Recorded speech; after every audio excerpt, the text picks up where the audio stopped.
standards important? Why is education about standardization important? And then as an example of standard development organization, I'll be talking about ITU, the standardization process in ITU, membership categories, opportunity for academia. So I think this is very important and interesting topic for you. And I'll be also talking about my involvement with ITU and Kaleidoscope. And finally, we'll conclude. Okay, this is my introduction. So I have educational background from different countries. I started schooling in Nepal, graduated with a bachelor's degree from India, did master's in Korea and PhD from Japan. So by the time I graduated, I was already an international person. And working, although for my study, I moved from different place to place, but for work, I am not that much energetic. So I have been working in the same institute for last 12 years. And I am also working as a visiting associate professor at a university. And in ITU, as I mentioned, I am contributing to the work of study group 13. And this group is to specify architectures, protocols of network system, especially the future networks, and now we called IMT 2020, which is 5G network. And our TSB director, Dr. Choi-Sab Lee, used to be a study group 13 chairperson until few years ago. So this, and I'm also participating in Kaleidoscope since the first conference. It was held in Geneva in 2008. Okay, that was enough for my introduction, and little bit about my organization. Its name is National Institute of Information and Communication Technology. It's a national research institute under Ministry of Internal Affairs and Communications. And its headquarters is in Tokyo, but it has many branches spread throughout Japan. And there are almost 1,000 people working in this organization.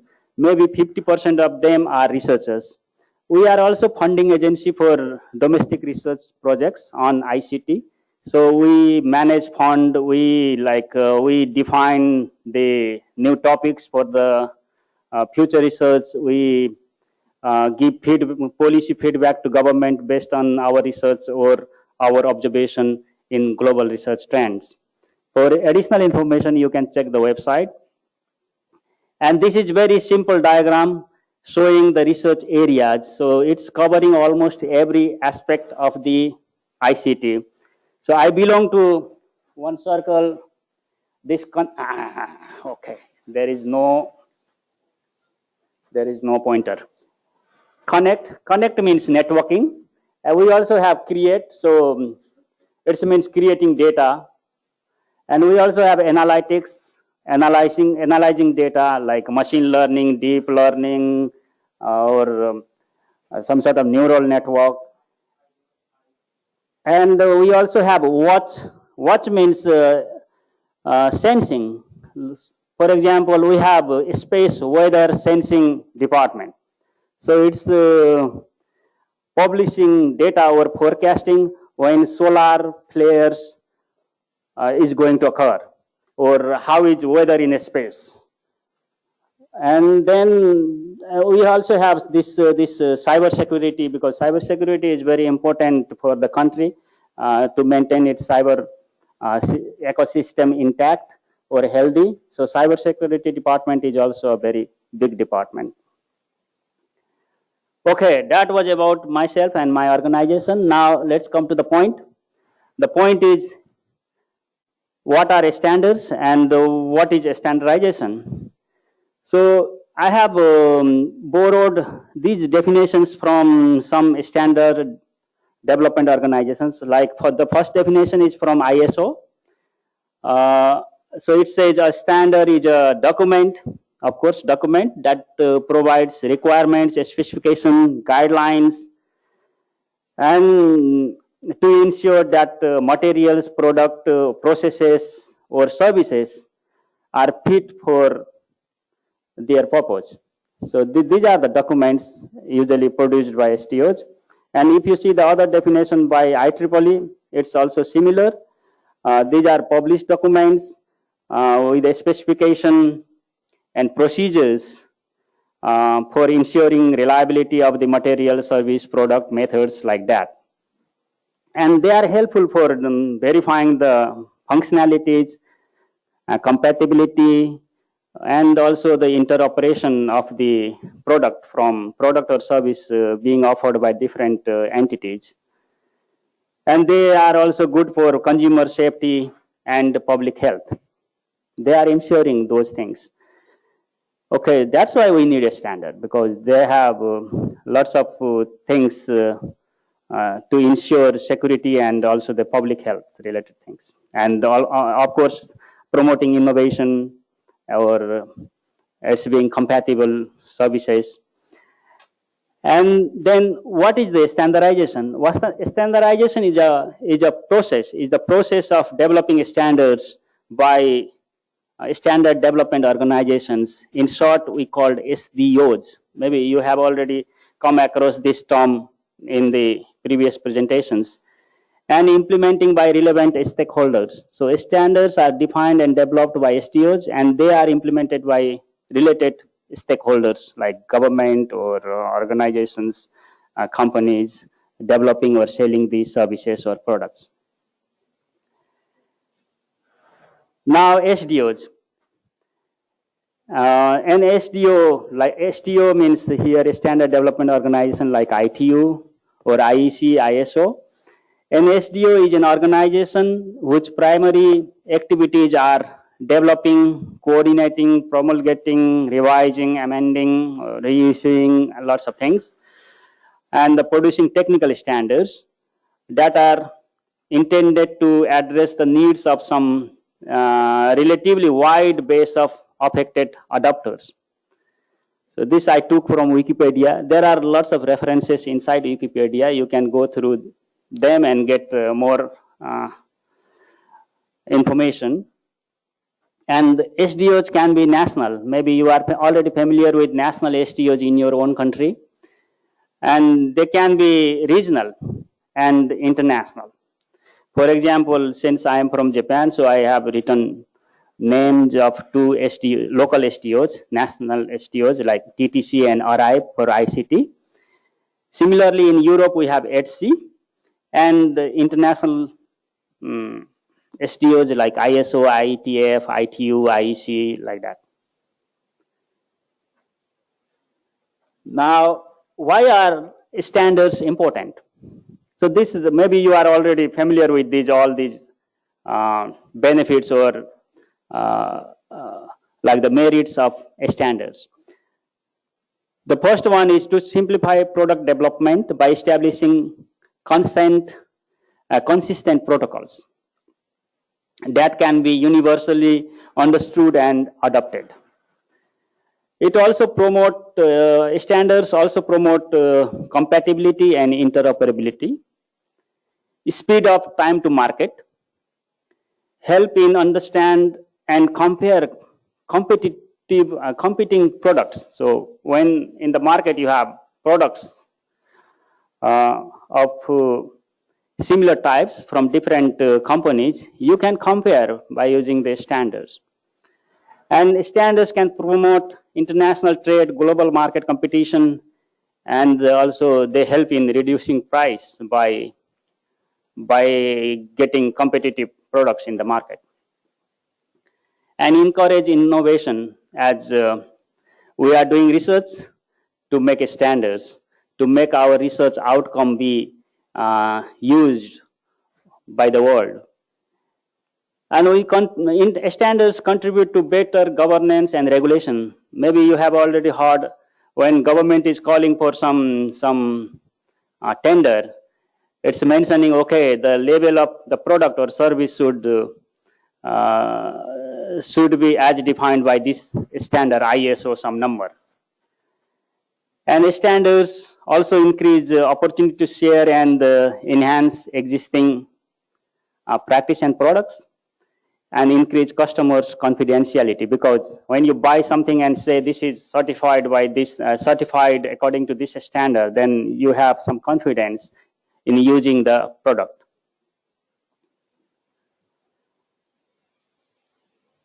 Next is why education about standardization important.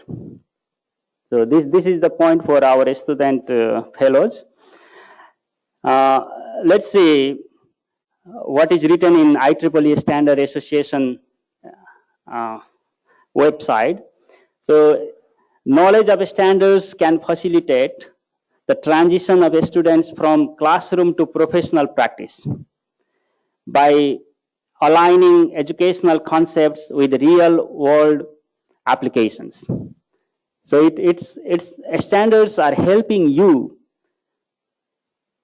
to judge yourself how much your knowledge that you obtain in your university can be useful when you really go into your career, future career.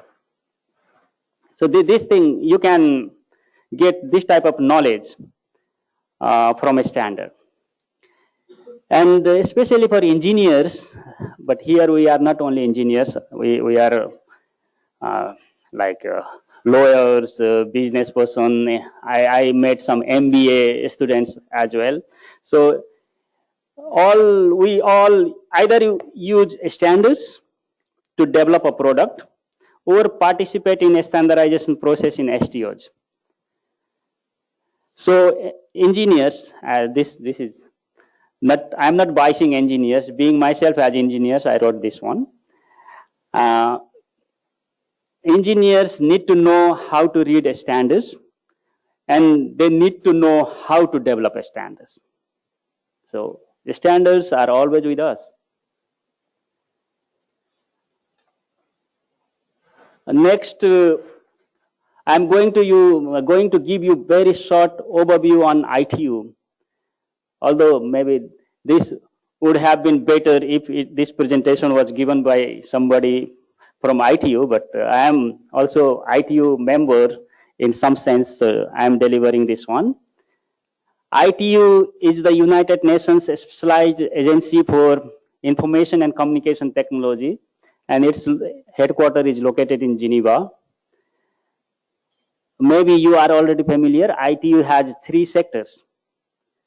Radio communication, which is called ITUR in short, and ITUT means ITU telecommunication standardization, and ITUD is development. They have their own roles. For example, ITUR is responsible to allocate and manage global radio spectrum and satellite orbits. ITUT is responsible for the development of telecommunication standards, and ITUD is working to improve access to ICT to the underdeveloped or underdeveloped communities. So this is ITUD is doing work to reduce the digital divide in the world. And ITU develops technical standards through the contributions received from members. So ITU itself is not developing any standard. ITU is the platform where members are participating to develop the standards. It means if you are a member, you can propose, you can participate in the standard development process, and you can have your technology in the standard. Okay, being participated in ITUT for some years, here I am going to show you the process of standardization in ITUT. So let's see here. Standardization work is carried out by the study groups. So study groups are the group in which representatives of ITUT membership participate to develop standards, and ITU standards are called recommendations. And as we have many fields of telecommunication, there are many groups in ITUT. There are 11 groups now. And as I mentioned, study group, for example, study group 13 is responsible for developing standards for future network. And similarly, there is another study group. There are many. Among them, study group 17 is responsible for developing standards on security. And each study group has several questions. Several questions doesn't mean that they have listed questions. Questions are also subgroups here. Subgroups inside the study group are called questions. Each question is dealing with a specific problem or a specific topic in the area of the study group. For example, in study group 13, there are 13 questions this time. And the question I am affiliated with is question 22. It's working for, it's writing standards on ICN and upcoming network technology.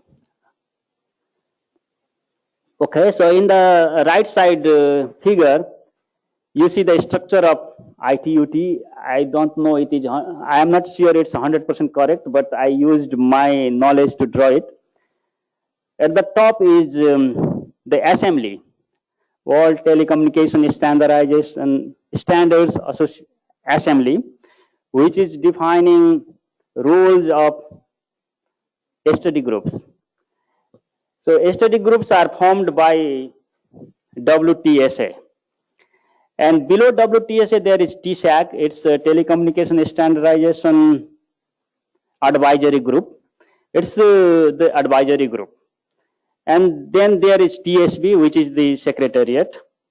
And we have many study groups, 2, 13. But these groups don't have numbers in the serial order. There is no study group 1. So if you want to know why there is no 1, you can ask our TSB director after this lecture. There are only 13 groups, but we have numbers up to 20. 20 is the newest study group. It's for IoT application and services. And so below each study group, there are questions. Questions are grouped into working party. We call it working party. For example, study group 13 has 3 working party. Each working party is focusing on some specific topics. For example, working party 1 is on IMT 2020 network. There we have working party 2 and 3 for cloud or NGN enhancement, like that. And here in the bottom, I have shown contributions. Contributions are usually received by the questions. And the contributions generate new work item in the question. So yesterday we talked about some topics and we said, okay, why don't we start some document on guideline for use of ICT for education, or guidelines or framework for use of ICT for e-health. So these contributions are first discussed in question level. And first time you propose, maybe it's in very rough draft form. It's not the complete one.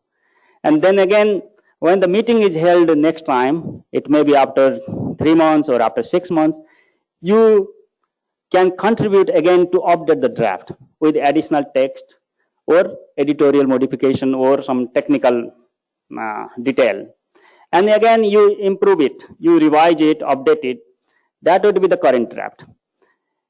Okay, and there is the process I'm going to mention in the next slide. But finally, when it becomes matured, it is approved or determined by the study group. And then what is determined by the study group and what has been accepted by the members is going to be the recommendation.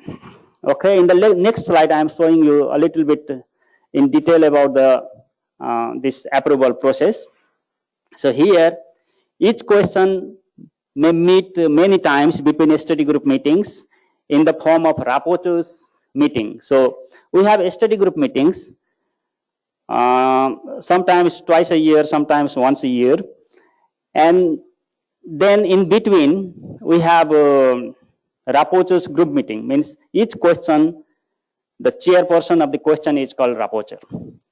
And the rapporteur can hold meeting at any time, but that should have been approved by the study group meeting. So based on the approval of the study group meeting, a rapporteur is free to conduct meeting and to improve the documents of that question. And as already I mentioned, that contributions are submitted to the question to initiate or progress draft recommendations, and contributions are from the members as proposal.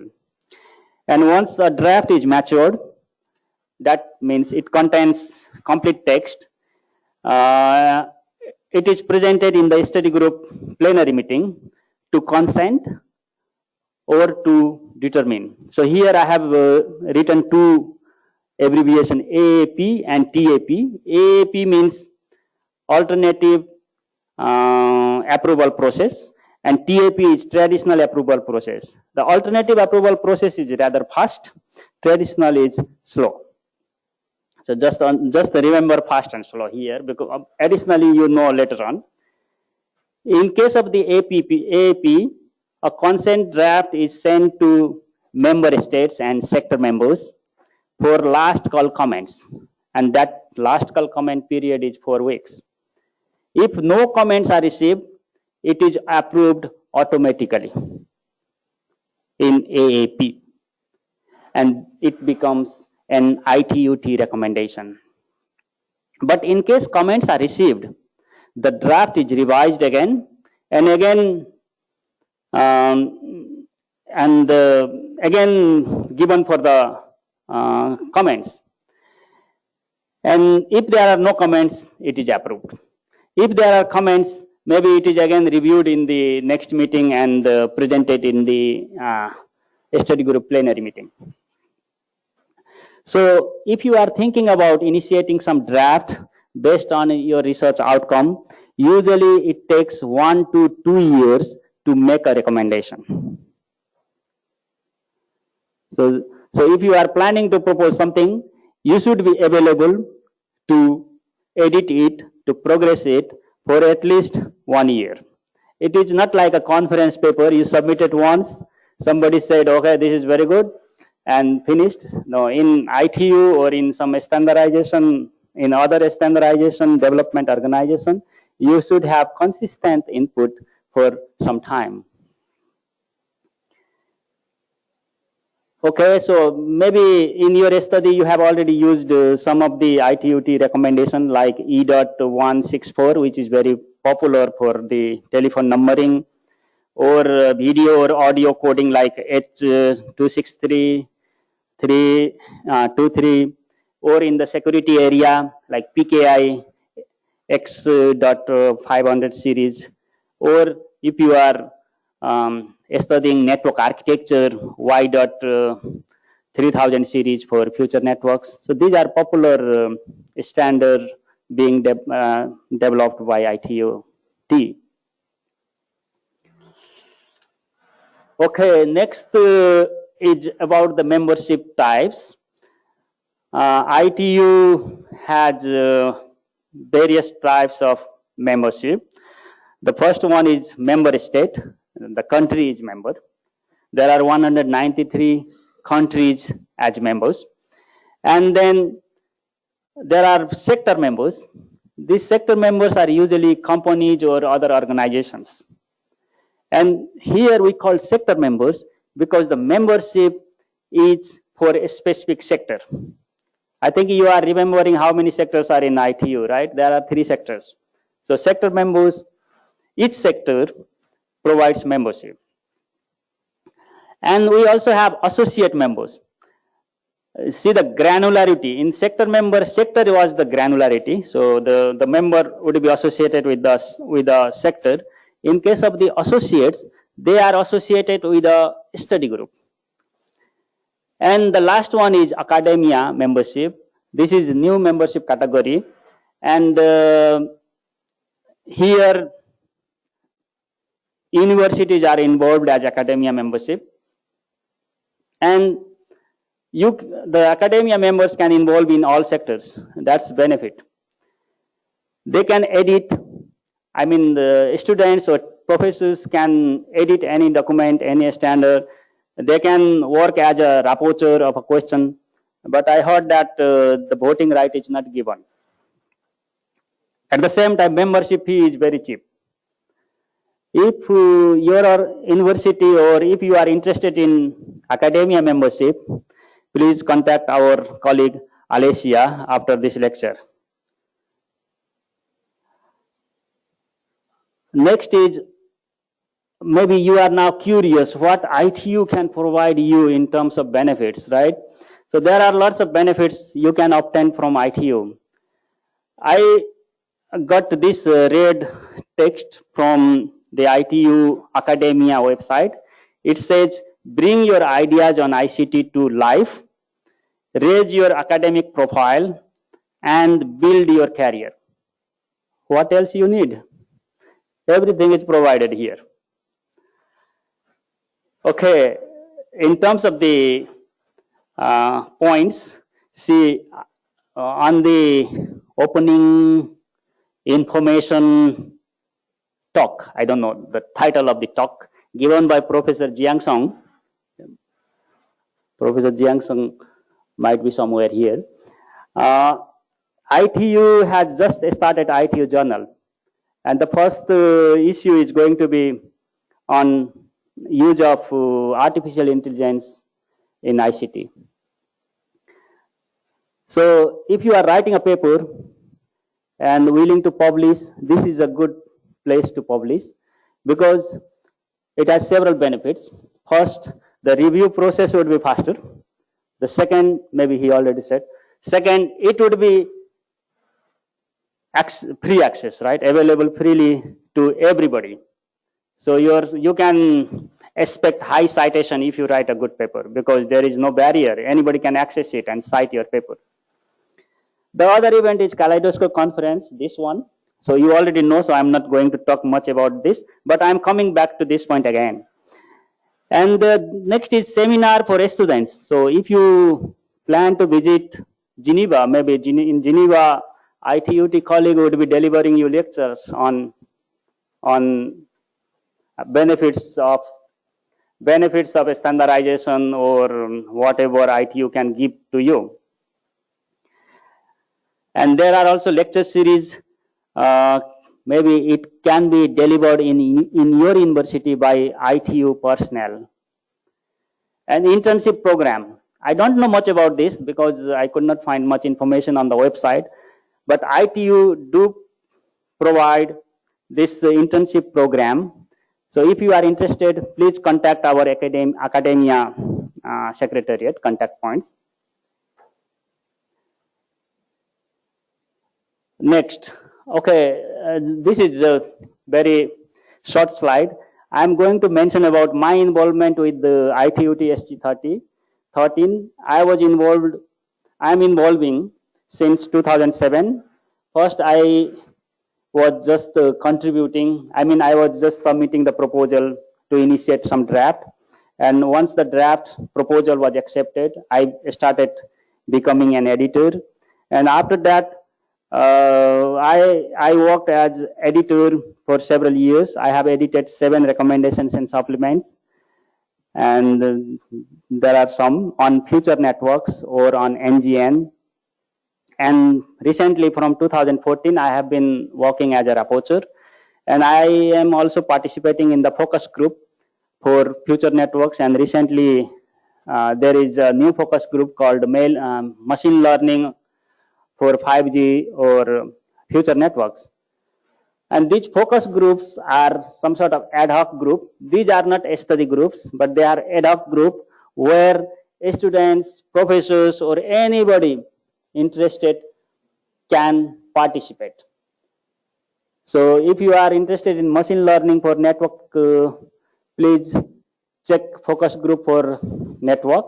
It's FGML 5G, it's the short name, I guess. And you can subscribe the mailing list or you can involve in it. Next is Kaleidoscope. I said that I would be coming back to Kaleidoscope. This is the slide. So Kaleidoscope is held, maybe Alessia would be talking about this later on, but here I am giving you the short overview. Every year since 2008. Now maybe I will be asking you a question. It has started in 2008, but this year is already 10 years. But this conference is only ninth conference. So where is one? We had no conference. We had some delay of few months organizing consecutive conferences. So we had no conference in 2012, right? Yeah, that is the question. No, this is not 10. This is 9. Okay, so as you know, this conference has many unique features. Unlike other conferences, this conference theme changes every year. May I ask my student friends, do you remember what is the theme of this conference now?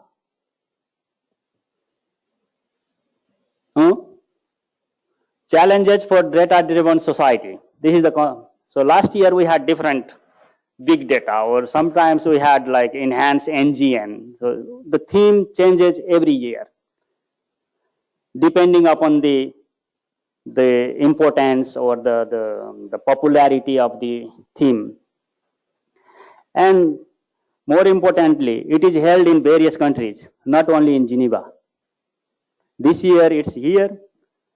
Last year it was in Thailand. Next year, as our TSP director already announced, it would be in Argentina.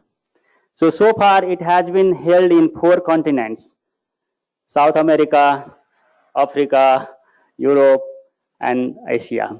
We still need to go to Australia or Osmania region. And today, the last session would be announcing the Best Paper Award. It provides very good incentives to students. And opportunity to publish in IEEE Communication Magazine.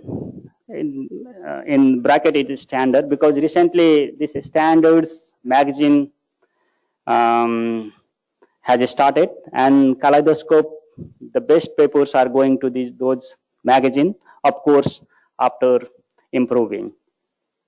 And other good thing is double blind review. You know, double blind review means usually most of the conferences are having single blind review. It means neither the author nor the reviewer knows each other. In single blind, the author name is in the paper. Author doesn't know the reviewer, but the reviewer knows the author. But in double blind, they don't know each other. So the evaluation is rather fair. Right. Yeah, and then excellent venue for human networking. As you know, we are quite friendly. Even our TSB director is available here for 3 days. You can interact with him. To get his time in Geneva, maybe you have to wait few days. But here, he is freely available. We have excellent professors here, so it is good. Also, you meet your good friends, and that friendship can go lifelong. And the other thing is path leading to standardization. It means whatever you are making presentation here, if you have time and interest, you can go for a standardization of your research work very easily. So it's providing good opportunity. And I forgot to mention about those posters of ITU Kaleidoscope. So until from 2008 to 15, we had that type of poster, changing colors sometime. And from 16, we have started having different posters, but I don't know what is. Maybe there is some hidden meaning behind it. So please ask our Secretariat Coordinator Alessia later on. This is about my involvement. You know, I already mentioned I started from 2008 to now, and I got best paper 2 times, and was nominee for 2 times. And I have been involved in TPC since 2011, chairing session from 11. Now, this is the last slide. If you are interested in standardization and if you are interested in knowing about education on standardization, these are the related organizations. One is World Standards Cooperation. It was established in 2001 and its purpose is to strengthen and advance voluntarily consensus-based standards systems. And it's celebrating World Standard Day on October 14. More information can be obtained from the website. Similarly, we have another organization called International Cooperation for Education about Standardization. It's also a network of individual and organization. It's not registered or any like government organization. It's simply non-profit voluntary organization. It is organizing workshop every year. You can check its detail on the website. Okay, now we come to the conclusion. As I mentioned, standards are essential for technological innovation, business, policy, and governance. Standard work is important and interesting. Academia involvement in standard produces multifaceted benefits. So these benefits you get when you are a student, when you go for your future career, or in terms of your knowledge. And this Kaleidoscope is an excellent venue for both academia and industry. Thank you very much.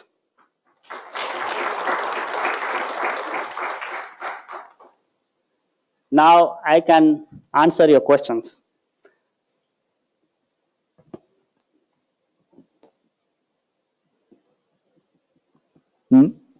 No questions means either you understood everything or you didn't understand at all.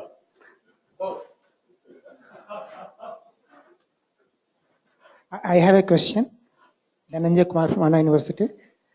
We academia works more, in like simulation or for publication point of view. But here, more people are developer from company, maybe policy makers. So our contribution, how it will be valuable in a standardization. Can you little bit elaborate this point? Yeah, in my personal opinion, I may ask you one question again, anti-question, a question on question. Why do you do simulation? Sometimes because hardware is not available, or sometimes people easy to do other way, or it is too complex to do in hardware. So no, that is not the answer. Why? No, that's the hardware is not accessible. That may be one part. But what is the purpose of doing simulation? Well, to establish whatever concept works or not, some kind of proof of concept. Okay, good. So in order to verify the proof of concept or the technology or the procedure, whatever you are defining or developing, you do simulation. Simulation is a method for verification. Okay, so you have already verified, you have already the preliminary results on your work. Means you have plenty of confidence that your technology will survive or work in real practice, right? And in standardization, we are not developing standards on technologies that have been already tested on hardware. Some technology might be only in procedure. Some are just in guidelines. Some are just in framework. Some are just like a combination of the functional architecture yet to be tested. So in a standard development process, you can propose anything that you think is useful for others to study or to know. One more question I have. Do you encourage us to patent the idea or directly submit to the ITU, or first patent and then submit, or what will you like to suggest us? This is a very difficult question. I may request our TSB director to answer this one.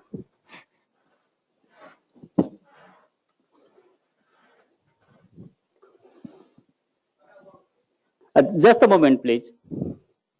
Thank you very much for these questions.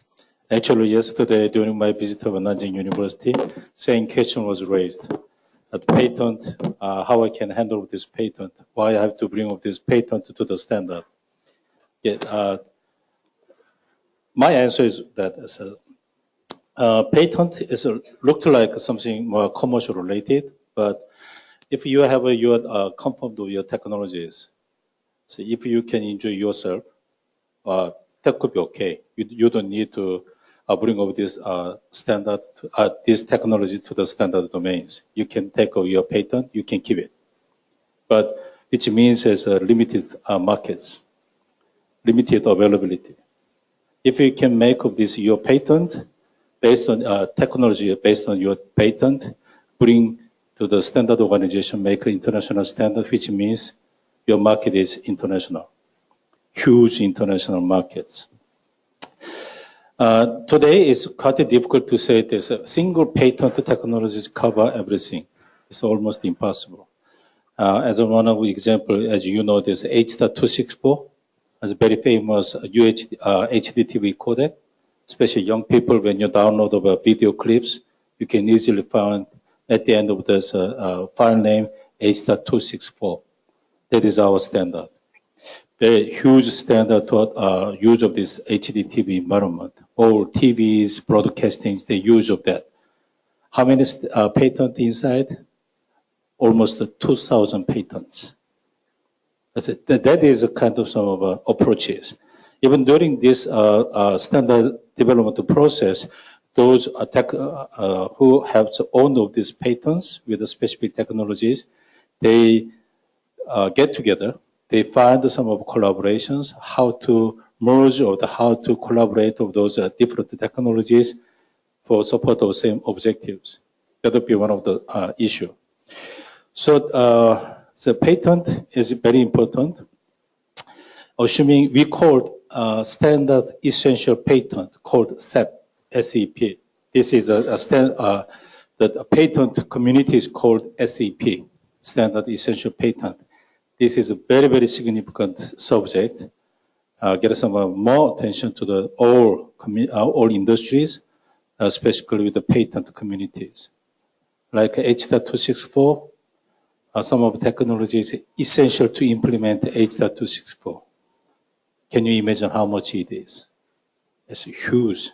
So that is another different angles. But I don't want to say this patent only for raising of your commercial benefits, but sharing of this patent is really sharing of your knowledges while keeping of your effort.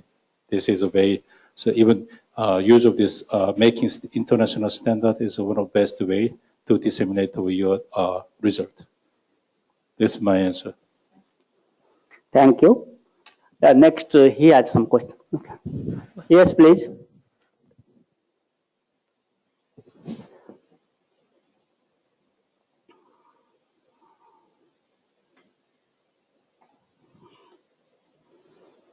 Hello, everyone. I want to talk on behalf of the students.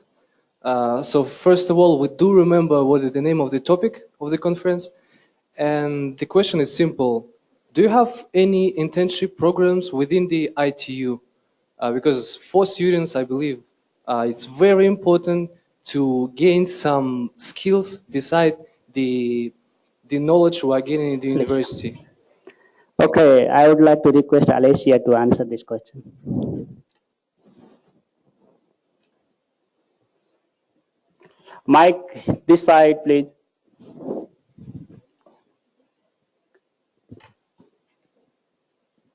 Yeah, thank you very much for your question. Definitely, there's an ITU internship program, and I can show you the website where you can find the online form to apply for it.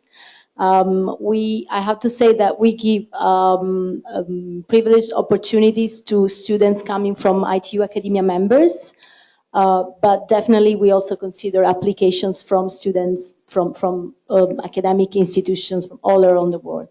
So if you want detailed information, we can discuss offline, but definitely there's a program which is handled by the human resources of the ITU. And actually, in any sector, you can start an internship program. The duration could be 3 months up to 6 months. Thank you. Thank you.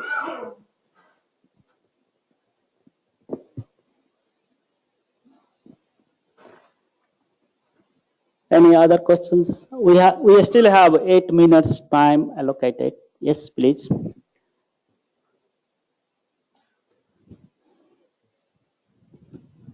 If I may, could I comment to the question of the student about where to get more experience?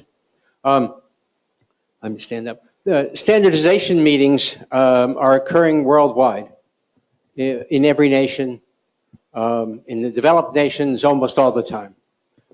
Many of you are familiar with the IETF. The charges they have started a charging system for their meetings, but it's not terribly expensive. And standardization meetings are an amazing place to learn. And probably more important than that to a student, they're an amazing place to meet the right people. The people who are coming to standardization meetings, particularly if you're going to a meeting that has some interest to you, that you've taken the effort and thought about, and you have some interest, the people you're going to meet at that meeting are interested in hiring you. They just don't know it yet. It's extremely valuable. I strongly recommend never send a resume to any organization. It's a waste of your time. It's a waste of postage. But go to standardization meetings where you have a skill to offer and develop that skill. Maybe it doesn't come to you the first time. Maybe you're just listening. That's perfectly reasonable. But after a while, going to those meetings will be a real opportunity. I am a personal example of the fact that I made a very good living all my life just going to standards meetings. And I had a hell of a lot of fun doing it. I went all over the world. I worked with the sharpest and best of my peers. And as your mother told you, the people you associate with have a very big impact on who you are. It's far, far better to be at such meetings than to sit in some place and say, could I have a job? So standardization is an amazing way for technical people to enter technical society very successfully. And by the way, there are people who don't even go to standardization meetings, who just merely contribute to the blogs. In a number of committees, they have open blogs. And if you're interested in the subject and can do some work, you'd be surprised at how much enthusiasm you'll get. And you don't have to travel anywhere. So with a little bit of enthusiasm and interest on your part, standardization is very, very exciting business. It's amazing that it's far, far bigger than what was suggested here. There are way, way, way more consortia than there are formal standardization bodies, and they're growing faster. And that's not to say that the formal standardization bodies are declining at all. They too are growing. I've done some back of the envelope calculations, and there's several million people in the world who make more than 10% of their income directly associated with some standardization activity. It's a huge number, and it's only growing. You can hear about the robots taking over the world. Nobody is talking about robots taking over standardization. It's a very, very safe career path. I highly recommend it.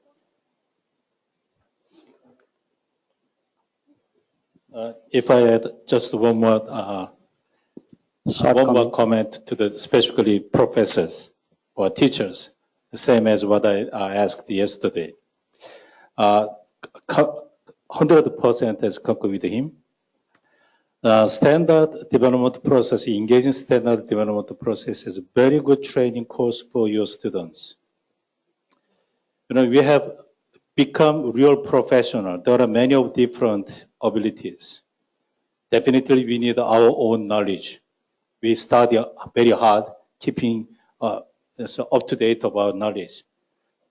But knowledge, just in your brain, is useful for you, but not for others, not for the community. You have good skills of your knowledge, into the paper. Whether written forms, whatever, PowerPoint, anything, your knowledge should be described correctly, clearly into the paper. Well, this is a physical paper or a cyber paper, whatever, yeah? And this is not good enough. Use of this document, you have enough ability to present. Someone have a nice PowerPoint, but presentation was not good. Make people complicate what you want to say. But if you have abilities, your presentation is clear enough, that's much better. Even after the presentation, you have good skills to communicate with others. Make others accept your proposal.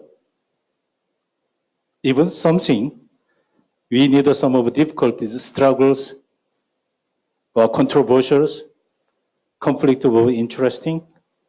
If you have skills to negotiate with those opponents, or if you have a good coordinator or harmonizer to accept, to make others accept your proposal, should be great. All this process you can learn from during the standardization process. As Mr. Koffer said, just the present of your document, that's not the finishing of all your activities in standard development process. This is just the starting point. After you present, you have to further discuss. That would be the good moment to know of these other people's, other experts' views, extend of your knowledge, confirm of your knowledge, assess your knowledge. This is a good moment. Someone will, if they have some of a conflict of interest, they try to block you or decline your proposal. You have to find out how to resolve these problems. Polite ways, not to fighting. We are not become of these international members to fight. We try to collaborate, become friends. And finally, you have to find some of the solutions to correctly reflect your proposal into the standard. Even until at the end become a recommendation, you have to carefully watch because your opponents, they do all their effort to twist or to decline to make something harm to your proposal. You have to continuously look at the end. I know this is a very painful process, but this is very, very good training course for the students. After having over this several years of this standard process, I'm pretty much sure, as he said, you don't need to send, this is a waste of eyes, you will stamp your. After having all this confirm of your abilities during your attendance of standard organizations, I'm pretty much sure you easily find a job or you should be invited from the wonderful companies. I'm pretty much sure. Thank you. Okay, although running out of time, please hand over mic to Professor Ikeda. He is also a long time member of ITU and is a regular member to Kaleidoscope. Well, thank you. I'd like to second my opinion for the Ken Kretcher comment because of I started my career after the graduation of my university. My company is the international telecommunication monopolized company. There used to be. Then I was started to the laboratory of that company starting as a basic research engineer. However, my manager to ask me, you should go to the Geneva and to attend the ITU meeting. But at that time, my English is very poor, and I'm very much rejecting, oh, no, it's not possible for me to discuss the meeting in English. However, I was enforced to go to the meeting. Then several times, twice a year probably in Geneva, and spend 1 week or 2 weeks in Geneva and to discuss the same professional people. Then I was appointed as a rapporteur, and I'm writing to draft of the recommendation and discussed and writing a report and to be approved by the meeting. But participants are not so, say, good men or bad men, most of bad boys, girls, and to put on the very many remarks and the changes and modifications of my report. But this kind of the very, say, the interesting activity was take place. After that, our team, not only my own effort, but our team did the recommendation that was used for telephone, international telephone numbering, in particular, controlling to the exchanges, international telephone exchanges on 40 years ago. That was before that. You can understand if you make an international telephone call, you have to ask to the telephone operator by human, mostly a woman, ask to the for example, New York City Hotel Plaza, Mr. Ikeda, please, and so on, and waiting 1 hour, 2 hours. But after the completion of the recommendation of the ITU, you can dial directly from end to end. That kind of the activity, result of the standardization, is my, honestly speaking, is very much proud of my professional career. So that is this kind of result is a reward, not only just wages, money, but a kind of the making the technical history in our society. Thank you very much. Yeah, thank you, Professor Ikeda, for sharing this very motivating experience. So now you see he is already so senior and he has so positive experience and positive impression about what he has done. So we can, our young students or young researchers can go in this career path very easily if you try your best.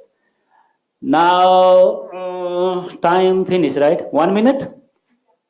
What does this mean? Mustafa, his experience with Kaleidoscope. Would Yes, you like to yes, yes. intervene? Thank That you. was about, I was about to ask him. Thank you. No, I mean, you are the first steering committee member of Kaleidoscope. You were general chairman of Kaleidoscope. You are the right person to close this. But a few words, if you like. Thank you. I will improvise, but that's okay. Of course, yes.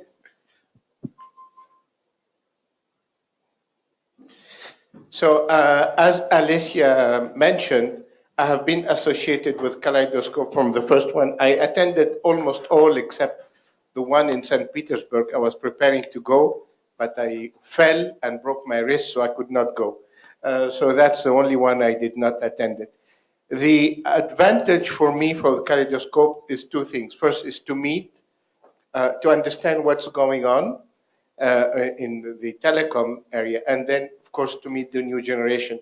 Many of the people if you met here, started as students in Kaleidoscope. So you are one. Eva Ibarola is a professor from Spain, is another one. Quite a few people, and they started as students, and they continued as regular members.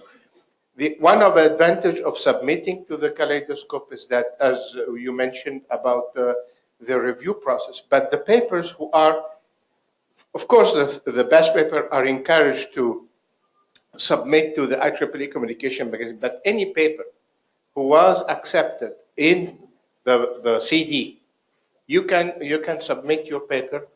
And since I am the editor, I'm for the Kaleidoscope, for the IEEE Communication Magazine, and now it's Standard Magazine, I steer that, okay?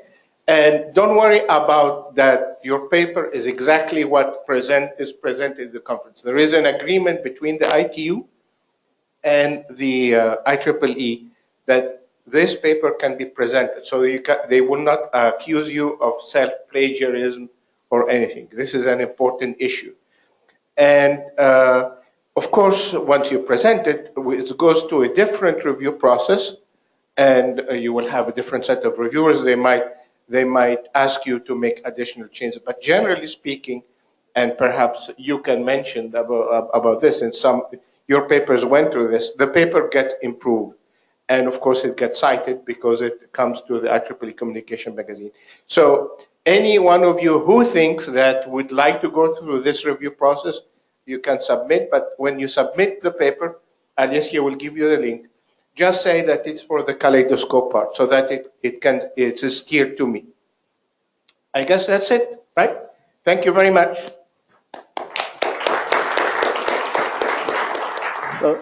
So I think this session had successfully finished. Thank you very much.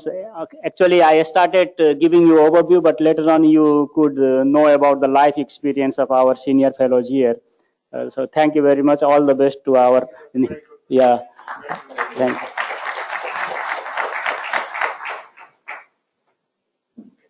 So I guess this is now the wrap-up session. We summarize, and I would like to invite all the chairs for the various sessions to come and give their summary. And I will start because the first session was mine. So yes, you are the second, right? Fourth. Okay. So how about Ken Krismer, Profession Shen?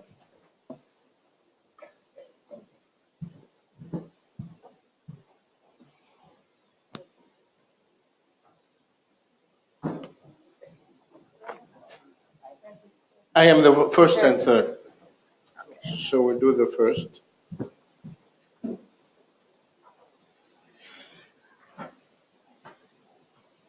Okay, so the first session had 3 papers. Two were one from was an invited paper, and the second from Mr. Xing Yongfei from China, and the second paper was jointly presented by Sprinti Prashira and Ambakak, and the third person was presented by Ms. Flores Ramos, Esmeralda Flores Ramos, and this paper, the third paper, was one of the papers that were considered for the Best Paper Award. So the first one was called On Legal Challenges for Data-Driven Society. Basically, the message is that the legal protections are needed in a data-driven society for private data, for online data exchanges, for cross-border data transfer, and there should be a mechanism to track new problems that would arise and to try to resolve them timely. Of course, right now, the legal framework for all of this is very hazy and is being formed, but this is what should be done. But one problem is that standardization and harmonization of the laws are very important in this, because if you have a different jigsaw of regulation, it will be very difficult to have a data-driven society, because currently the regulations are either country, if they are there, because many of them are not there, but they are country or region specific, but not, and so that's one reason, that there is a problem that they are not uniform and they're not comprehensive. And in addition, there is a gap between developing and developed country, and so rules need to be harmonized on a international level, particularly the issue of the right to data for individuals. The second paper was on open data and digital identity, lessons from Aadhaar, which is a system that is used in India. This is the largest biometric system in the world and is publicly funded. It has advantages. It increases government accountability because the the data are open, and it brings efficiency to service delivery, particularly from the public sector. But it is being started to be used by the private sector as well, and it stimulates new research because the data is available on every single citizen in India, so you can make social and economic analysis. However, there are threats. threads about the vulnerabilities of biometric data, the problem of linking this data to other systems, and from what we understand, that even the constitutionality of that system is still in doubt. So in the short term, the recommendation is to have an open data committee, that's for the Indian environment, to supervise the implementation and operation of the system and the dissemination of information. But of course, the results of the conclusion might change depending on the case in front of the Indian Supreme Court. The third paper was tracking the open data development, the status, and using a database called the Open Data Barometer, which is coming from the WWW Foundation in UK, and correlating this data with different data sets. Open data is correlated then with the level of political freedom, transparency, and ICT development based on the data extracted from that data set. One of the weaknesses of the ODB is that it relies on expert survey, so it's not very objective. And the need for open data needs to be clearly defined. Open data mean open meetings, due process, IPR, free access to data, and so on.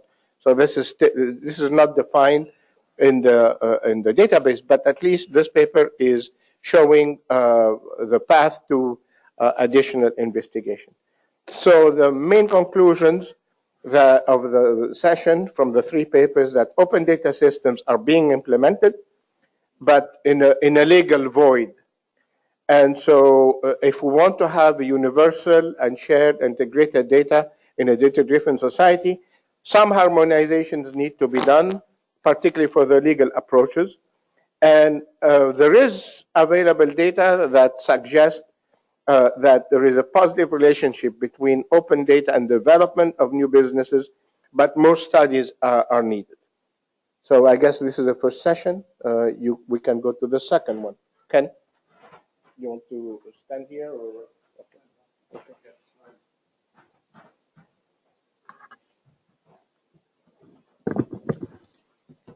How do I see that? There it is. That's it. Oh, I can look at that one there. You're right. You're right. Okay. Good. We had a very interesting session. Four very nice papers. The first paper, let's see, discusses e-health. Obviously, e-health is an application that impacts everyone. This study identified the different standardization issues with the records and the equipment and the systems. And I think most importantly, it recognized that this kind of study needs to continue, that this is such an important area for everyone, that we need to continue to track these kind of issues, to see what's happening, to see what's working, to see what's not. It's obviously a very complex area. There is a kind of a general thought, particularly among people who I would say are not very well educated on how the world works, that we could replace standards with open source software. And that really is not even realistic. But I thought this paper did a good job of explaining that the tensions that emerge when you try to make standardization based on open source software, and how this is a very non-trivial issue. Although it's considered, I see a lot of work on various forums and blogs on the internet. There's continuously people who think that open source is a means to minimize processes like bureaucratic processes like standardization. In fact, it's not. And this paper did a very good job of explaining that.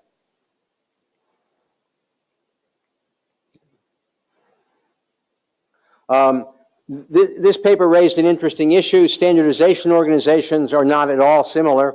And we're seeing new standardization organizations all the time. Particularly, I think of ISOC, the Internet Society Operating Committee, ICANN, the International Corporation for Assigned Names and Numbers, as well as all the formal standards organizations, all the consortia. And each of these systems operate somewhat differently. Those differences are often exploited I'm not sure that that exploitation is proper. As example, it's very common for a large company to put people in multiple different standard organizations that are operating in the same area. 5G is a strong example of this. There must be, I have no idea how many, but way more than 5 or 10 organizations that are active in some part of 5G standardization. And by putting different people in each of them, one can move the standardization work in a preferred direction. Not dramatically, but nonetheless in a way that benefits some specific private interest. And that needs to be understood.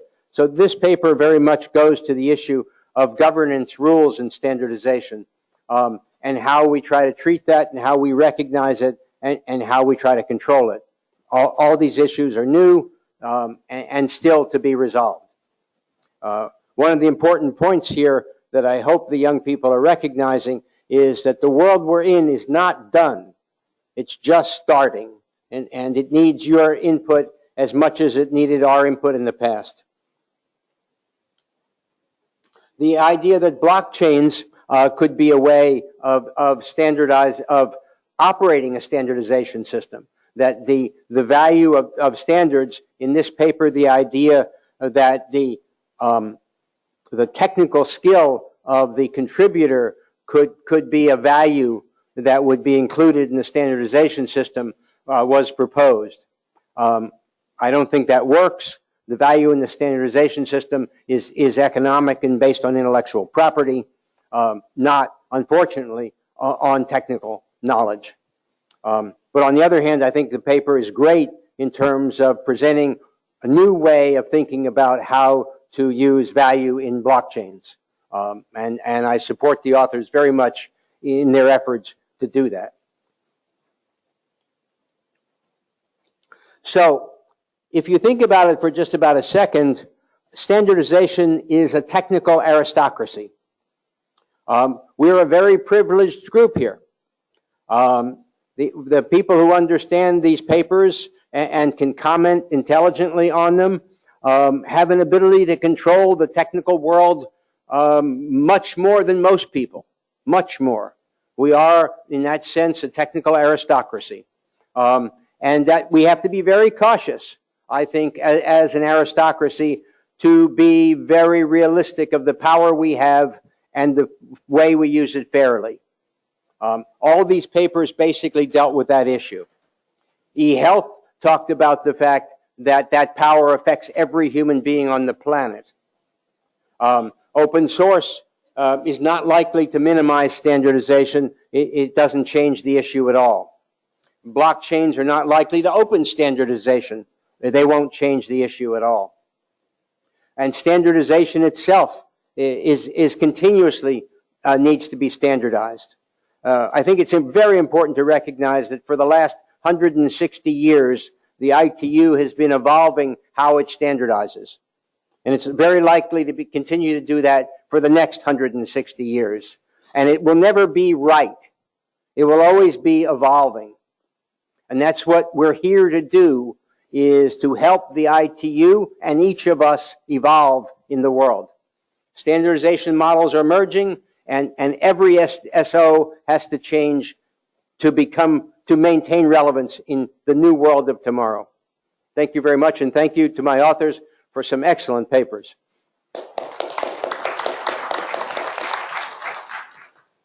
Thank you. I was chairing the third session too, which was an interesting session. The first and the third paper came from the United Nations University. The first was on capability maturity model and toward improving the quality of sustainable development goals.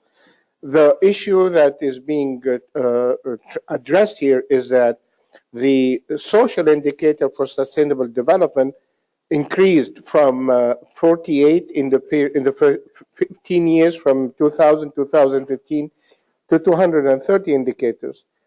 And these indicators are coming from national statistical offices, but the data might be questionable.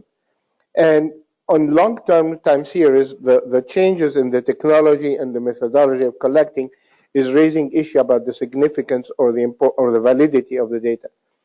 So the data collection techniques should focus both on the process and on the outcome. And the paper proposes a capability maturity model to assess the maturity of each national organization, to assess the reliability of the data that it produces. The basic assumption here is that the more mature the organization, the better the data that it will collect. The second data is on the using models, mathematical models, to supplement sparse data in manufacturing process. Because again, the assumption is that we are drowning in data. We might, but this data we're drowning in might be irrelevant. And we might need to have specific data for specific processes, but getting them is very difficult. And the paper gave an excellent example of laser drilling, and using simulation is solving and simulating a partial differential equations is a very time-consuming process, and it gives one sample for each 30 minutes. So if you want to have enough samples, it would take a lot of time if you want to make adjustment. And the paper presented a method to reduce the partial differential equation into an ordinary differential equations, but applied to asymptotic conditions. So to give the shape of the hole. So with that approach, 10,000 samples can be generated in 5 seconds. So from this, the optimum process parameters can be defined. However, right now there is no standardization in the horizon, so I think this is something that would be discussed in the future if such approach can be extended to different applications. The third paper is about small data versus big data and versus useful data. And the idea here is to get the indicator, the sustainable development indicators from individuals as the individual. This is a way to bypass the problem of unreliable data from the national center. And the paper analyzed the idea of willingness to share personal data, and it came into 2 modes. One of them is that if sharing is useful to the individual, or if sharing is the community practice. However, it raises the issue of using ethical approach to the use of individual data.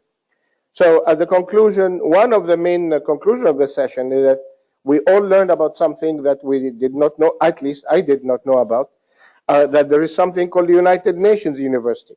And they had it's a think tank funded by all members, all countries, but no, and for development. So countries need to take advantage of what they're funding, otherwise they're wasting their money. Okay, and then collecting valid data for the Sustainable Development Goals indicator is an important task. There are 2 approaches to resolve that. One is using the capability maturity model to assess the validity of the data sets that are being given. And second is to rely on individuals. And so this should be investigated. The final issue is that when we don't have good data, or we don't have enough data, we need to find smart techniques to enrich the smart data in advanced manufacturing. And I guess that was the main conclusion of that session. So do you want to cover yours?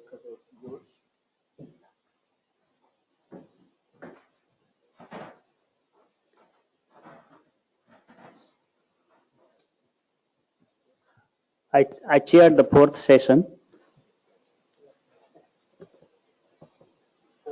4th session. Yeah. Yes. Just pressing here. Okay. I thought different file will be coming up. So in this session, there were 4 papers, as you might be remembering. Among them, the first 3 were best paper award candidate. Still, they are best paper award candidate. And the last paper was very interesting. I'm going to give you the summary. The first paper, it's about fostering a smart city development in developing nations a criminal series data analysis approach. So whenever we want to talk about smart cities, we should not forget about the effectiveness in reducing criminal activities in the city. So this is a good paper proposing some analytic model and showing some example success story. So in the background, challenge for crime is magnified in resource constrained countries, and especially in maybe new cities. And police need to be empowered with the context aware and cost effective technologies for effective patrolling. And crime series detection is less explored in networking in the developing nation, and maybe in our ICT also I haven't heard of many papers on this issue. So I think this is a very timely proposed technology, and the authors have proposed CryClost. It's a platform for crime series identification using a dual threshold mechanisms and geometric projection. And as you know, they have analyzed the data from the university and have shown the effectiveness of the platform for the given purpose. So it's to be considered for deployment with the police, and there is an ongoing collaboration with NGOs. So this is very good, I think, good approach. The next paper, okay, the next paper is, the title is Towards the Data-Driven Smart and Green Hospital Care. So this is also very interesting to paper. And it says that hospitals are most complex and representative establishment of the society, and but they are very costly. So can we use ICT to make them more smart and green and reduce the cost? So this is, I think, good approach. And ICT rationalizes personal efforts and also reduce energy and material wasting to enable healthcare coverage of individual unprivileged social groups in lower cost. And the aim of paper is to prevent the most effective and efficient. The aim of paper was to present the most effective and efficient means and tools, reducing unnecessary cost and this material wastage in hospitals. And green computing in wireless technologies are limiting people and material this intra-hospital circulation. Thus, they are requiring more environment-friendly and smooth procedures. And of course, standards, policies, regulations, they need to be formulated for supporting this type of green and smart hospitals. The third paper was about social, economic, and educational case study with cost-effective IoT campus by the use of wearable tablet and cloud and open e-learning system. This paper showed us two implementations of ICT in education and in healthcare in the campus. And the first use case was about distributing tablet to students with open courseware, and then observing how the students' learning behavior or the progress was changing after introducing the ICT technology, and showed some results on the improvement of this IT literacy of students after using tablet for a few months. Similarly, there was another use case description about the wearable device for maintaining a student's health, and it was a good example to motivate a student to change their lifestyle to improve their health. And at the same time, the authors had addressed the issue of personal data, how to handle personal data when we use somebody's health data for experiments or for the research. So the approach was quite good and also showed some verified results. And in conclusion, the authors are willing to bring it to ITU for like distributing this practice to other interested stakeholders. The fourth paper was Drone Readiness Index. This paper was from our colleague from Rwanda, and he has developed a tool to gauge the preparedness of countries to use drone for non-military purposes like emergency healthcare systems. And he has accessed several levels for the right environment, readiness, and the usage and impacts of drones in those countries. And he compiled the findings on selected countries on the websites, and that visualization was quite good. And next step, he's planning to tackle some of the challenges he faced during the research. And in conclusion, here I have listed some of the conclusion, some points from each paper. The first paper presented Kaleidoscope as an exemplary tool to analyze and identify crime series patterns, and then this was drastically improving security situations. And we advise the author to explore related work of other countries, and also in maybe in ITU there are some related work. And paper two, for paper two, it proposed very good. It explored in a detailed manner about green and smart hospital management, which is a very important application of ICT. And authors are advised to explore the possibilities of standardizing the guidelines in maybe in ITO.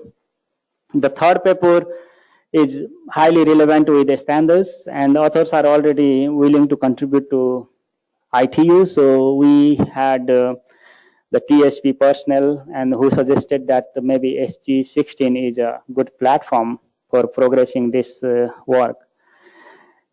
And the paper 4 is also very much relevant with the standardization in terms of specifying the guidelines for evaluation of a country's capability to utilize drones for non-military applications. For example, those emergency healthcare, rescue in disaster, or wildlife protection. As you know, drones are new tools. We don't know about their safety and the level of various issues they can generate. Okay, thank you very much.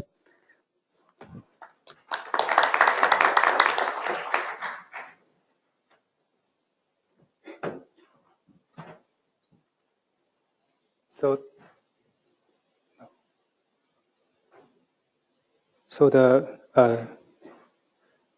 next session is session 5. Session 5 that is just closed just closed in the morning. So there are 4 papers in the sessions. So I think these 4 papers are very good in the technical perspective. The first session is on the machine learning. So we can see the machine learning is a very hot topics. But if we want to use the machine learning in the domains of telecommunications, there will meet some complex issues such as performance, and so the paper gave a very good ideas on how to solve the problems. So if we read the paper, we can find that they give complete solutions how to use the machine learning to guarantee the quality of service in the 4G wireless network to support the video transmissions. So one comment for the paper is if more general discussion given on the technicals of the machine learning that are suitable in the telecommunication domains. It may be better. The second paper is on the light communication, visible light communication. This I think this paper paper give a very detailed on how to design and give some very good approach to cope with the noise, and so it gave us some very clear descriptions on the design and some modifications to give some optimization for the practical usage. So I just give one comment on the paper is that if there's more discussions or descriptions on the prototype of the systems discussed in the papers, and give some analysis on the practical applications on the prototype, maybe it may be better. The third paper is on the security. One is on the security, another is on the how to save the energy. So I just in my point of view, this paper give very good solutions.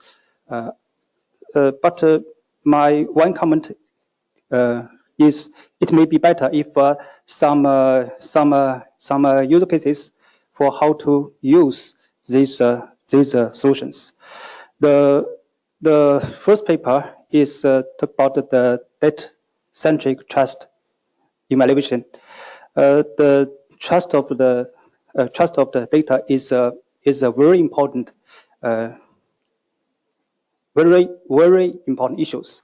If we discuss about applications of the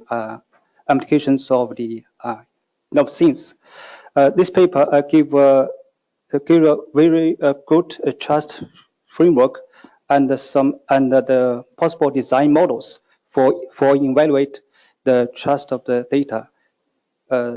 So my comment is if the data trust have no relationship with the entities related with the data, it should give us some discussions or give some discussion analysis on the how much availabilities and the reliabilities can be achieved by the proposed the trust and the trust framework and the models. So I think it's very good jobs. Thank you. Yeah.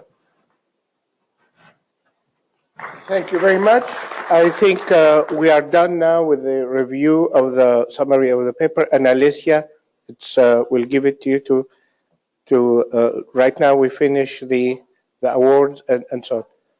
After the coffee break. Okay, very good. So we have a coffee break and then we'll come back to announce the paper winner. Okay, we are early. So what do you want to? Okay, so we meet at instead of we meet at 4 o'clock then. Okay, right? 4 o'clock or 4:10. Give half an hour. Okay, so 4:10. We meet back. We convene back at 4:10, 16:10. Please go and enjoy your coffee now. Don't come late, otherwise you will miss the one. Huh? Yeah. Take your thing as a souvenir, right? So we can take it. Yeah, I think so. Oh, it's done. They were throwing it away.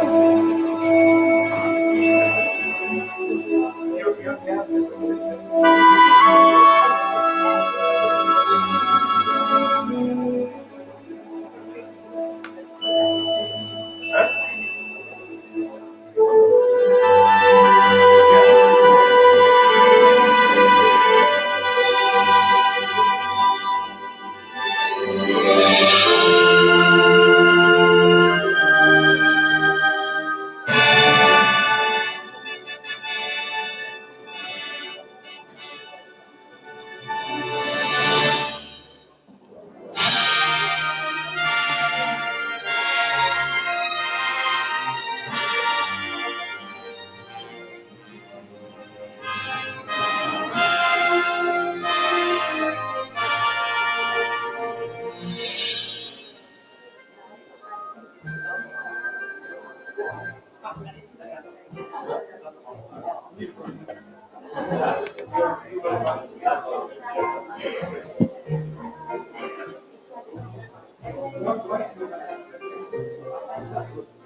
Welcome to the Best Paper Awards and Young Author Recognition Ceremony of this year Kaleidoscope.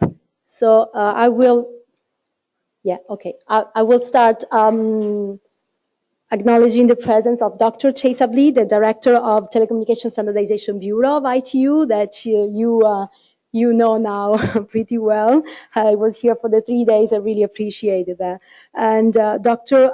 Guomping Jiang, the Vice President of the host university, and also the Chairman of the ITU Kaleidoscope Host Committee, and Dr. Chinua Zhang, sorry if I don't pronounce it correctly, Vice President of the host university. Thank you for joining us. So the award committee was composed of 6 distinguished conference attendees. I chaired the meeting that was held yesterday to evaluate the nominated papers.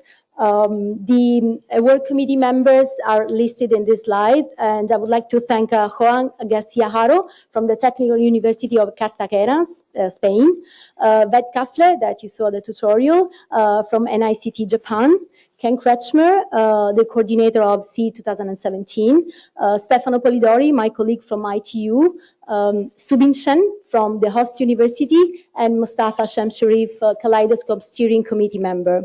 I just would like to say that Stefano, my colleague, had to leave because he has another meeting in Beijing, but he asked me to give his regards and also appreciation to the other members of the award committee for the excellent work done. So the best paper awards, the recipients of the first one will receive an ITU certificate and $3,000. The second one will receive a certificate and $2,000. And the third will receive $1,000 and a certificate. So the criteria, the award committee evaluated the nominated papers following the criteria of clarity, relevance to the conference theme, relevance to standards. So these first 3 criteria are related to the paper itself. Then they also evaluated the presentation skills and quality of the presenters. So we have 7 nominees that are the best ranking papers that were recommended for Best Paper Award by the Technical Program Committee through this double-blind peer review process and the steering committee. There are 4 in track 2 on data applications and services, and 3 in track 3 on social, economic, environmental, and policy aspects of data access and management. Unfortunately, this year we haven't nominated any paper under track 1, which is natural infrastructure and architecture for data. So this is the list of all the nominated papers and the presenters. Now, the winners are... This is the best part. So let's start with the third prize, which goes to Fostering Smart City Development in Developing Nations, a Crime Series Data Analytics Approach, presented by Omo Unni Isafiede from the University of the Western Cape, South Africa, co-author with Professor Antoine Bagula. I invite Omo Unni to be here on stage, on the podium, to receive her certificate. Oh, yeah.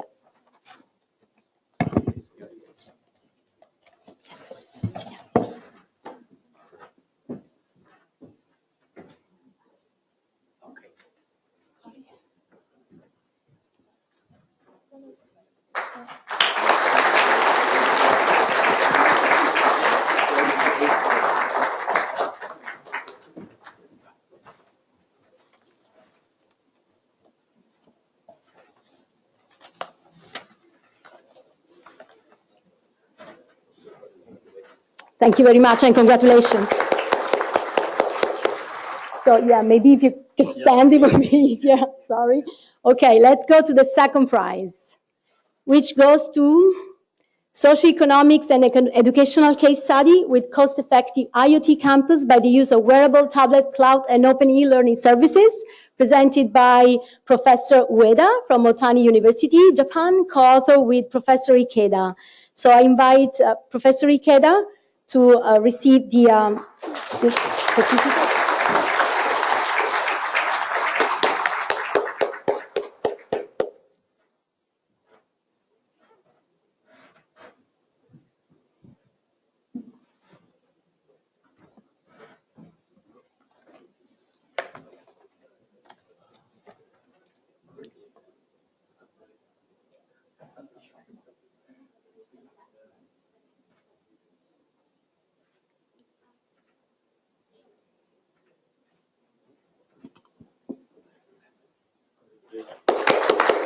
Congratulations.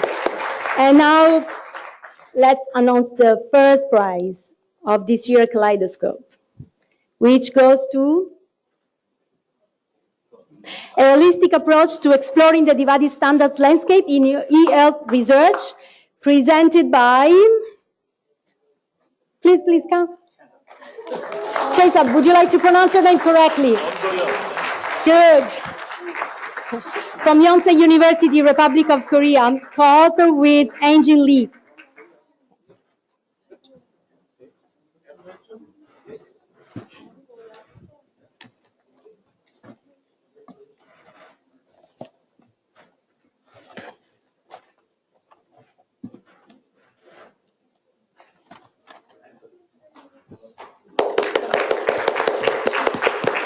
Congratulations, congratulations. And now, actually, every year we also acknowledge the young authors up to 30 years old presenting a paper at the conference, and we have 10 this year. So let's start with Amba Kak from Mozilla Foundation India.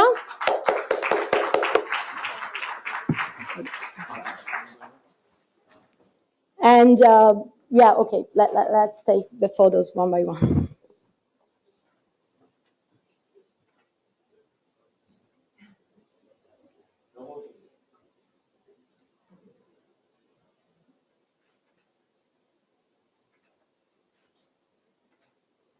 Thank you. And now again, the winner of the best prize. Where is she? Yes? She's also young. So she also deserves the Young Author Recognition Certificate.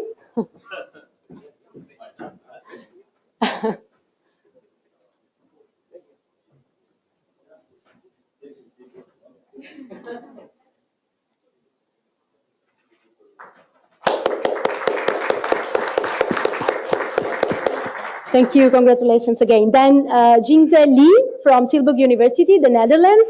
Please come to the stage.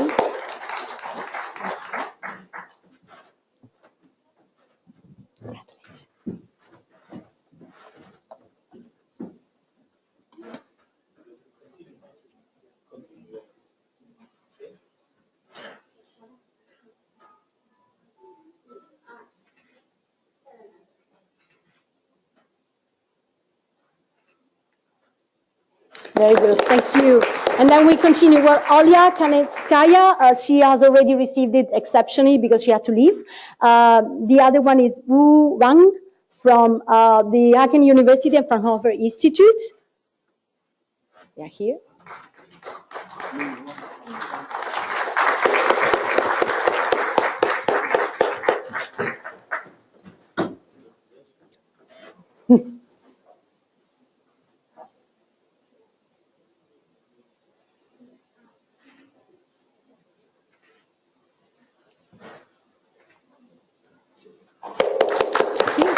Then the next one is René. I think I saw him earlier. René Kabagamba from Carnegie Mellon University.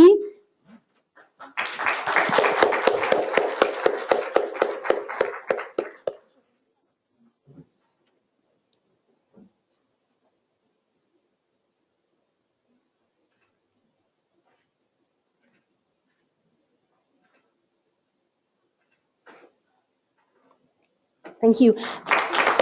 The next one is Rong Zhao Wu. Yeah, from China. From the Nanjing University, actually, from the host university.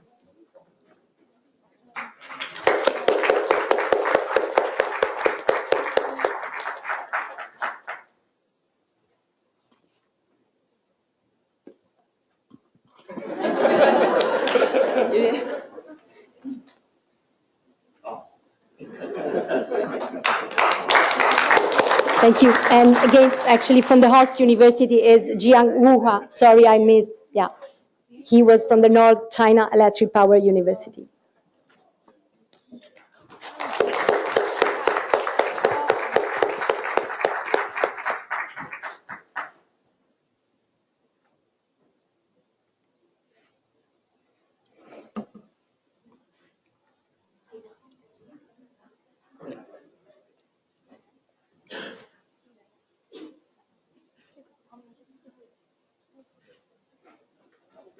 Thank you. And now towards the end, Myung-ga Wang from the University of Science and Technology of Korea.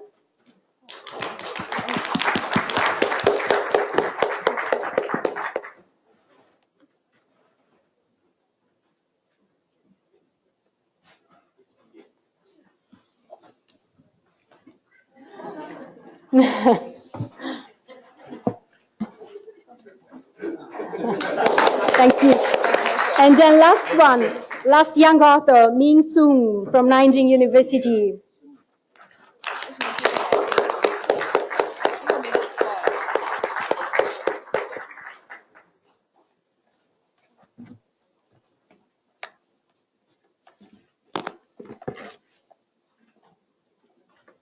Thank you. And then there's a surprise.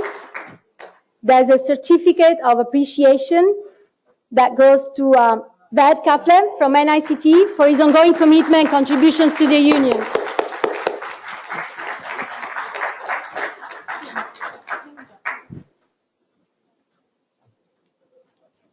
Yeah, it's a surprise.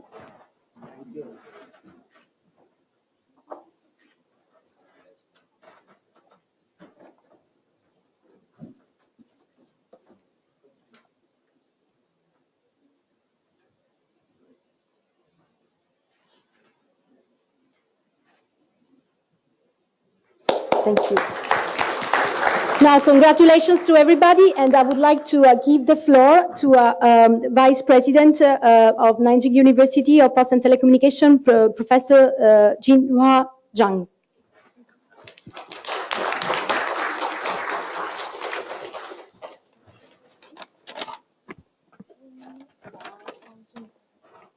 尊敬的国际电联电信标准化局李博士，各位嘉宾、女士们、先生们，大家下午好。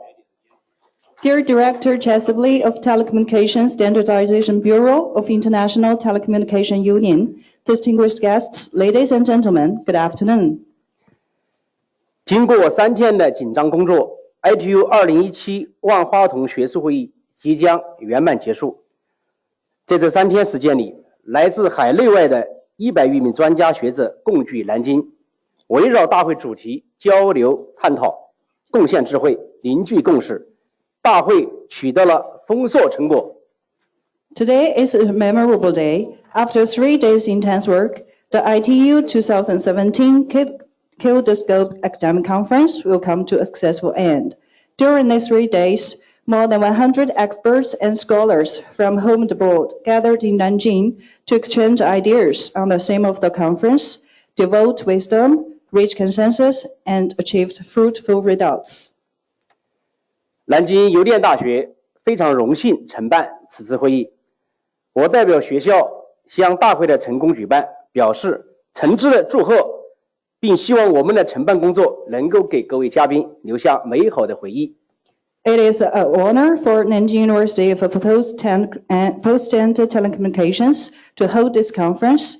On behalf of NJUPT, I would like to express sincere congratulations on the success of the conference and hope the work we've done leave a very good memory for distinguished guests here. 会议的成功举办得到了各方的关心和支持。作为承办方，我们在此向大家表示衷心的感谢。The success of the conference has received the support from all sides. As host, I would like to, on behalf of NJUPT, express our heartfelt thanks to all of you. 首先，我们衷心感谢 ITU 工作团队，感谢李博士和各位 ITU 的高级专家们，你们杰出的工作组织和王沃的工作精神值得我们学习。你们出色的工作是大会成功举办的基础。First of all, I would like to express our thanks to ITU team for your hard work. Thanks to Chesapeake, Ms. Alicia, Mr. Stefano, Ms. Ima, Mr. Jent, your outstanding organization work and selfish deserves us to study, and your work spirit eventually promote the success of this conference. 其次，我们衷心感谢远道而来的各位专家学者，各位渊博的专业知识和为全球信息通信技术发展而努力工作的精神，给我们留下了极深的印象。Thank all the experts and scholars from far away. We are deeply impressed by your professional knowledge and the spirit of devoting to the development of global information and communication technology. 接下来，我们还要衷心感谢中国国家工业和信息化部、江苏省人民政府给予本次大会的指导和关心。I here want to give my earnest gratitude to National Ministry of Information and Information Technology and the Jiangsu Provincial Government for your guidance and care to this conference. 我们还要衷心感谢大会的赞助单位江苏省通信学会、南京烽火星空通信发展有限公司、南京铁马信息技术有限公司 H3C， 感谢你们提供的倾力支持。Thank all of the sponsors, Jiangsu Communication Institute, Nanjing Fiber Home Star Sky Corporation Limited, Nanjing Iron Horse Information Technology Corporation Limited, H3C, thank you for all your full support. 与此同时，我们也要代表学校向媒体朋友们、全体工作人员和志愿者的辛勤付出表示衷心的感谢。On behalf of Nanjing University for Post and Telecommunications, I also would like to express my deep appreciation to all the media friends, staff, and volunteers for their hard work. 各位朋友、各位来宾，当今世界正处在一个大发展、大变革、大调整的时代，机遇和挑战并存，让我们携起手来，共同努力，积极推动数据驱动型社会的健康发展，为开创人类发展更加美好的未来贡献力量。Dear friends, in an age of major development, great revolution and adjustment, opportunities and challenges coexist. Let's work together to actively promote the healthy development of data-driven society and combine efforts to create a better future for human development. 最后，感谢大家对大会的支持，谢谢各位。In the end, I would like to show my thanks to all your support. Thank you very much.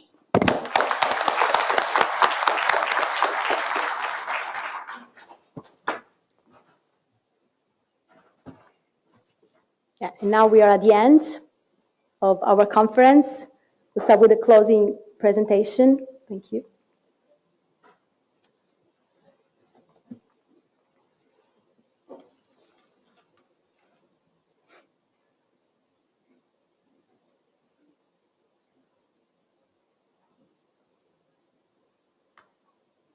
Thank you.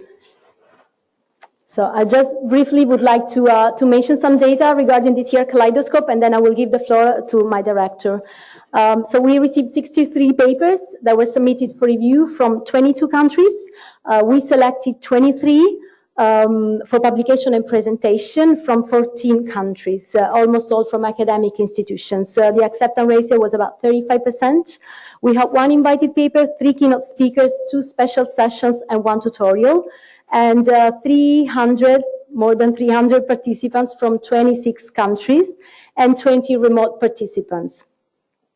We also had, in parallel with the Kaleidoscope conference, a local universities exhibit to showcase the academic research related to the topic of the conference, which was data management and analysis. We had 2 exhibitors, the host university and the Competition Law Center of the University of International Business and Economics from China. Then just wanted to mention that in the back that you received at the registration, you must have found a CD-ROM, which contains the proceedings of the conference, which are the selected and presented papers that will be submitted and published in the IEEE Explore digital library. And Kaleidoscope also features in the IEEE Communication magazine, as Mustafa mentioned earlier. And this is just to give you an idea of all the issues of the IEEE Communication magazine that feature Kaleidoscope, starting from 2008 till last one in the IEEE Communication Standards magazine. And I invite you also to submit your papers to the special edition of Kaleidoscope that will be in the IEEE Communication Standard magazine. And in the slides, you can find the link to the guidelines and also the link where to submit your paper.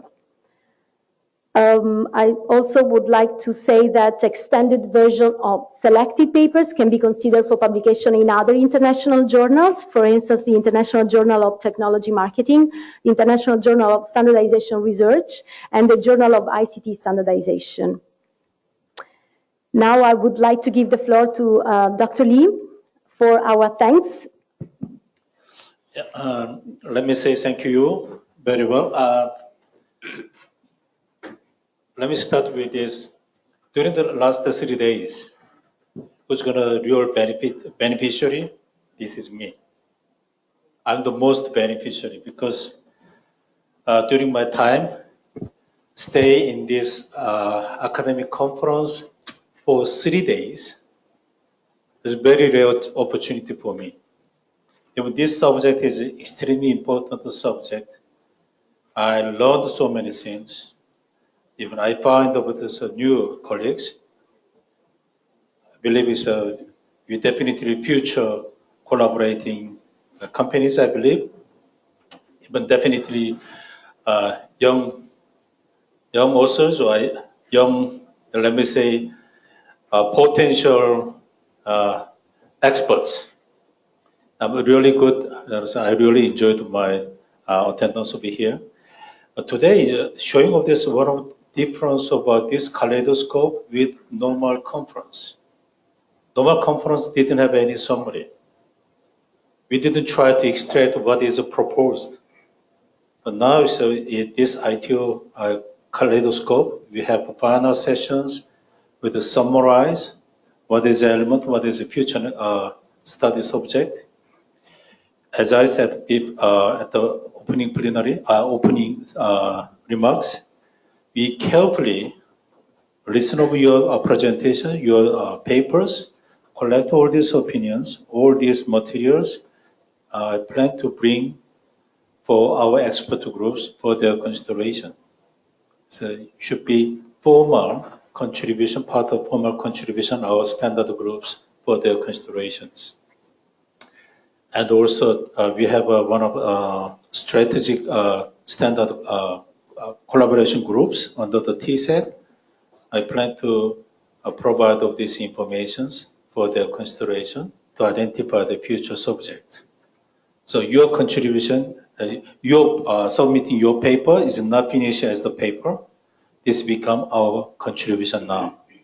I formally bring over this your all papers, accepted papers, to our expert group for their considerations. If you find some of relevant information, you may think about that is my contribution. I really appreciate. Even also taking this opportunity, I have to thank our steering committees. You are the major platforms.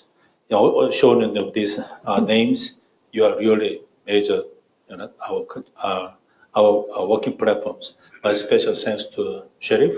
You did last. You said only one exceptions, but with this, that's really acceptable. Really thanks for that. So we have almost 80 technical program committees. So those members, I really appreciate my thanks. And also I would definitely going to my thanks to our hosting university, University of this Nanjing University of Post and Telecommunications. Your great hospitality, I believe it is all our participants, you remember, even I hope in your memory, the Nanjing, the language of this word of Nanjing, very deeply memorized of this Nanjing as important areas.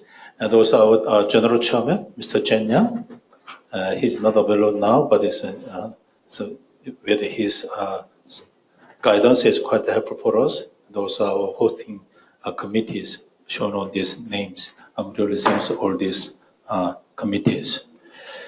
And also, do not forget of this, we are working of these academics, but without support of our sponsors, we couldn't enjoy our free discussions. So we have to thank all those sponsors that will be our, they make also we have more free discussions, and also our technical co-sponsors. We continue our collaborations. IEEE and IEEE COMSA, especially this event with the SIIT SEAT 2017. It's our great pleasure to working together with you. We expect for the future as well. Okay, those are partners shown in here. Okay, my really thanks. And I think as you have a final. You would like to mention the next Kaleidoscope maybe after the 9th? So this event is the 9th edition. Next year, we will have 10th Kaleidoscope hosted by Universidad de Tecnología Nacional. This is Argentina. The venue is Santa Fe. Santa Fe is a little north of this Buenos Aires. Buenos Aires is around, I heard there's 450 or 200 kilometers north of this Buenos Aires. Date should be, please pencil over your diary, 26th to 28th of November. Subject is machine learning for future networks, including 5G. How this is machine learning, support of these future networks and network services and applications, including 5G, is our next subject. After you already managed of this data, definitely this machine learning is engaged. Even future networks, they need support from data. So I expect you plan to submit again you challenge again of this your papers, and see you over in this Argentina. November is very nice. Argentina November is very nice. I would strongly recommend it. Thank you so much. Thank you very much. Thank you very much.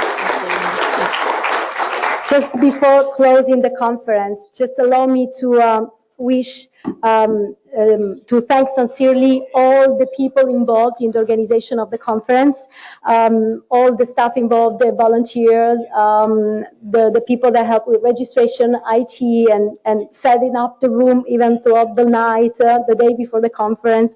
So thank you very much, and in particular, the university leaders, which did really a great job. Let me just mention Julia, because Julia Zhu, I bombarded her with emails throughout 1 year, so she really deserves a special thanks. And thank you to all these university leaders from the host university. Thank you so much.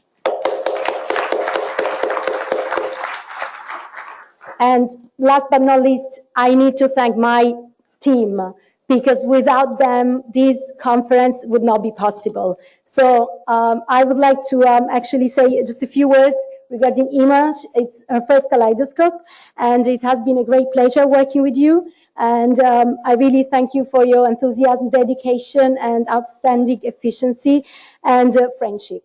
Thank you so much. And I would like to mention Erika Campilongo. She's in Geneva, helping from there. She couldn't be able to join us. Ghent by Jerami, our IT manager, Stefano Polidori, who had to leave, our technical advisor, and Pascal Bord, the promotional support. Thank you, everybody. Thank you. The conference is closed.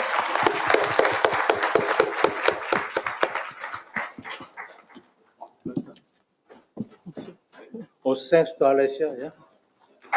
Thank you.